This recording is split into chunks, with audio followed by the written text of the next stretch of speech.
Chapter 21. Those who were closest to the disaster rushed to lend aid, but the hole continued to widen. More soil, grass, orcs, and wolves toppled in. Durotan saw Grukag scrabbling at the edge for just a moment, his eyes wide and frantic, before the lip crumbled. The hole opened like the massive mouth of some hidden creature. Those who could scattered in all directions, fleeing the growing sinkhole. Still it widened, and more victims vanished into the depths. Durotan realized that although the hole had opened some distance away, it was expanding so swiftly that the encampment itself was in danger. Others saw it too. Jolted from their frozen horror, they turned and began to run as far away from the monstrous gaping void as possible. Sharptooth quivered beneath Durotan, suppressing his natural desire to flee. Ice still huddled, refusing to move. Durotan reached out a hand and hauled his pregnant wife onto Sharptooth's back, forced to abandon his father's Frostwolf to find his own courage or die. As he rode away, Durotan glanced around and saw that others, like Ice, were paralyzed with fear. His clan was a brave one. They faced their foes with courage.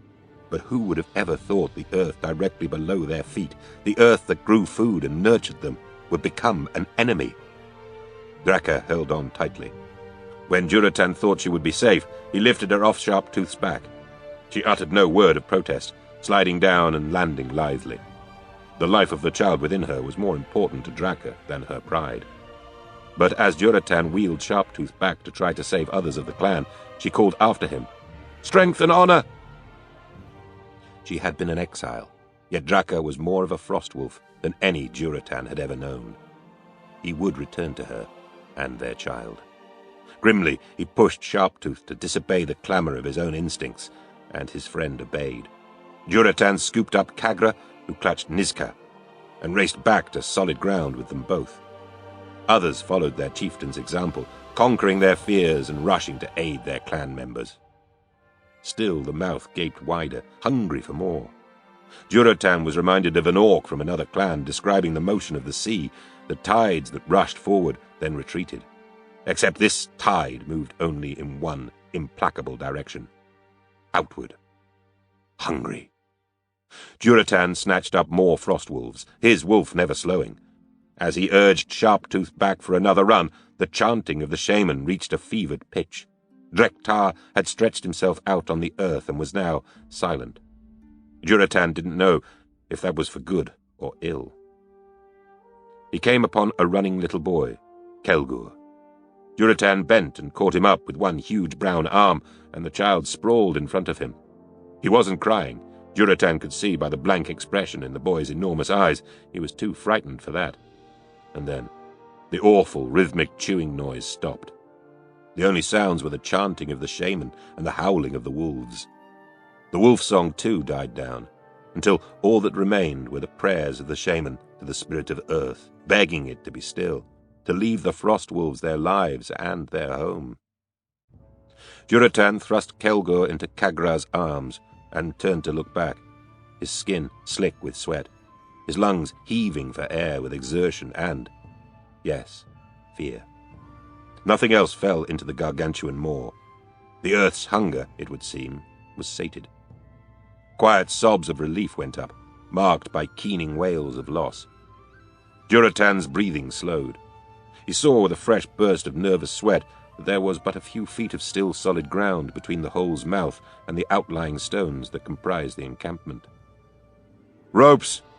Durotan shouted. "We must rescue our fallen brothers!" "No!" Drektar cried, as Palkar helped him up. "Durotan! Where is he? He must not let anyone go near it!" Durotan and Sharptooth raced over to the shaman.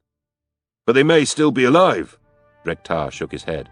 "No," he said brokenly. "Even if they are alive, they are dead. Earth has told me its hunger was too great. It is starving, like we ourselves are starving. The frostwolves have fallen too deep, and if any survived, water has borne them away to the dark places in the center of our world. They have become one with the spirits of earth and fire, far beyond our reach. So the spirit of earth tells me. And so I believe. Durotan slipped off Sharptooth's back. For the shaman's ears alone, he asked quietly, "Has the spirit of earth become as the spirit of fire, then? Turn to destruction?" His mind went back to something Draka had said, that midsummer night when she had returned from her exile. There is a blight there that is not here, not yet. Sickness, ugliness, things not just dying, but being twisted first. Drek'tar reached out blindly for Durotan, who caught his hands in his own. "Fire called out to me that night," he said. "I heard its cry in time for us to flee with our lives, if not our way of life. But recently the spirits' voices have become faint. I do not feel them when I seek them out. Earth tried hard, so hard to warn us, but I could not hear." The wolves had heard, as wild things themselves, closer to the spirits even than the orcs who venerated them. They had known. Both times. From this moment on, Durotan vowed he would look to the wolves for warning, as he did to the shaman. "What has happened to them, Drek'tar?" Durotan demanded. "To fire and to earth. Are they dead?" Drek'tar shook his head. "No, not dead, but silent, and in torment. Even water's voice is faint, now. And air is in pain." A chill brushed Durotan. Water. What could live without water? "What was it you said about water? That it had borne away the Frostwolves who fell? Taken them to the dark places deep inside Earth?" "Water," murmured Drek'tar. "Water. It was water that made Earth hungry. It was water that ate away at Earth beneath the surface. And then Earth needed to feed." "The spring," Durotan said. Now, too late, he recalled the sudden increase in mushrooms, which thrived in damp areas. Water had tried to warn them of what it was doing to Earth. Had tried, and failed, and now more Frostwolves and their beloved mounts were gone, swallowed up as unwitting offerings to Earth's twisted appetite. "We cannot go near the spring, can we?" "Whole," was all Drek'tar could say, but the single word told Durotan everything he needed to know. Orgrim had come to stand beside his chieftain and friend. Draka was with him. "There is water further north," Orgrim said. "Snow." "Nothing lives in the snow," said Draka. Durotan thought hard about what he knew of the north. "Some creatures live," he said. "They must have something to feed on." "Other creatures," said Orgrim. Durotan was nodding. "The fox must eat. So there must be rabbits, mice, and they must eat roots and moss. There will be water, and fish in those waters. We will survive." Palka had been speaking quietly with Drek'tar, while Durotan spoke with Orgrim. The older shaman seemed calmer, more himself. Now he spoke up. "Yes," he said.